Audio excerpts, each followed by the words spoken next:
মালয়েশিয়ার সুনাগাই পেতানির একটি বাড়িতে হঠাৎ বাথরুমের ছাদ ভেঙে পড়ে প্রায় ৬০ কেজি ও ৫ মিটার লম্বা এক বিশাল অজগর। ঘটনার আগের দিন বাড়ির কিশোরী ছাদের ফাটল দেখে ভেবেছিল সেখানে কোনো কাপড় বা পর্দার অংশ আটকে আছে। ছবি পাঠিয়ে মায়ের সঙ্গে পরামর্শও করে, কিন্তু প্রকৃতপক্ষে সেটি ছিল লুকিয়ে থাকা অজগরের দেহের অংশ, যা তারা কেউই বুঝতে পারেনি। পরের দিন বিকেলে ছাদের ফাটল আরও নড়ে উঠলে বিষয়টি সন্দেহজনক মনে হয় পরিবারের কাছে। পরে দ্রুত মালয়েশিয়ান সিভিল ডিফেন্স বাহিনীকে খবর দেয়া হলে উদ্ধারকর্মীরা এসে অজগরটিকে বের করার চেষ্টা করে।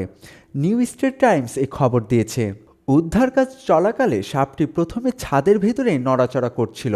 কিছুক্ষণ পর হঠাৎ ভয়ঙ্কর শব্দ করে পুরো অজগর সাপটি ধপাস করে বাথরুমের মেঝেতে পড়ে যায়, আর তাতেই সৃষ্টি হয় তীব্র আতঙ্ক ও বিশৃঙ্খলা। বিশাল আকৃতির সাপটিকে নিয়ন্ত্রণে আনতে উদ্ধারকর্মীদের বেশ কষ্ট করতে হয়।